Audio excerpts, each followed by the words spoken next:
Olá pessoal, tudo bem? Luiz Antônio Miranda Luthier aqui na área para explicar para vocês sobre tensor. Por que tem uns instrumentos que têm o tensor aqui atrás e outros não têm o tensor? É muito simples de responder. Nós temos um cavalo aqui de 1988, é um do solto, né? Não poderia ser.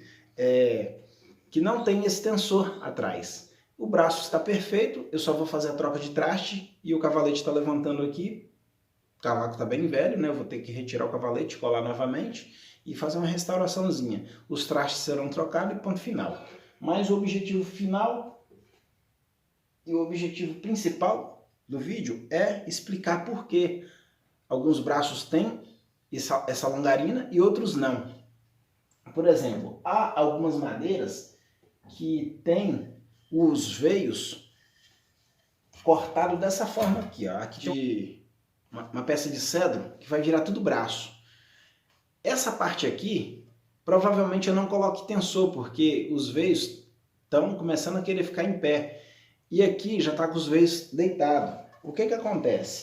Esses veios deitados é como se eu estivesse segurando esse chumaço de madeira. Ele deitado, ele vai funcionar como se fosse um feixe de molas. Agora, em pé, você pode fazer força que não vai. Então, não há necessidade de você colocar esse reforço de jacarandá numa madeira que está cortada de forma correta.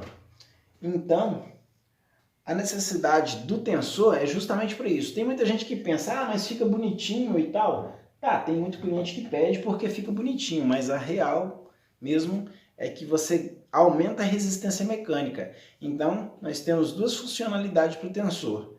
Em uma, que é aumentar a resistência mecânica e, ao mesmo tempo, te dar uma estética mais bonita, um negocinho mais interessante, né? Porque realmente, ó, fica bem bonitinho, né? Com tensor. Principalmente se ele for seccionado assim em dois, com um filetinho bem acabado de cedro no meio e etc. Mas os grandes instrumentos, os instrumentos de concerto mesmo, a qual os caras que têm uma agilidade muito grande e a gente procura tirar 1 grama, meia grama, 2 gramas, 3 gramas do instrumento para se ter um instrumento mais leve, mais versátil, mais vibrante na mão do concertista. A gente não vai pegar uma madeira, certinha e não vai jamais colocar tensor numa madeira como essa, por exemplo. Tá vendo? Ela já está com os veios tudo alinhadinho. Deu trabalho para chegar nesse corte aqui. Então, para que eu vou cortar isso aqui no meio e colocar um tensor aqui? Entendem? Então, é por isso que alguns instrumentos têm tensor e outros não. Se você pegar a maioria dos instrumentos que tem tensor, por exemplo, como essa junção que eu fiz aqui, vocês podem ver que os veios da madeira estão meio de lado, estão meio em ângulo aqui, 46, 45 graus, sei lá, 35, 50 graus, sei lá. Aqui assim, ó. Agora a de baixo não, os veios estão tudo na longitudinal, tudo certinho, né? Tudo na vertical, assim, ou horizontal, assim. Então, esse é o propósito do tensor, aumentar a resistência mecânica, que é o fator número 1. É o principal objetivo do tensor, o tensor de jacarandá. E o fator número 2 é, se você for um pouco assim ousado, você pode fazer 2 tensores, 3, vários filetinhos para ficar bem bonitinho.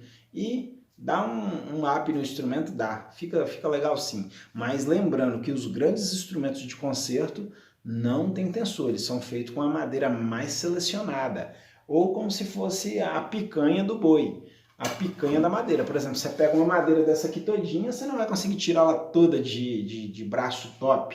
Você vai tirar aí 5 braços bons e 2, vai tirar aí 5 a 6 braços mediano, né, que vai ter que colocar tensor, e 1 ou no máximo 2 braços 100% certinho, entendeu? E não vai ser preciso colocar tensor. Então essa é a dica do dia e fica na dica do luthier. E até o próximo vídeo. Tchau, tchau.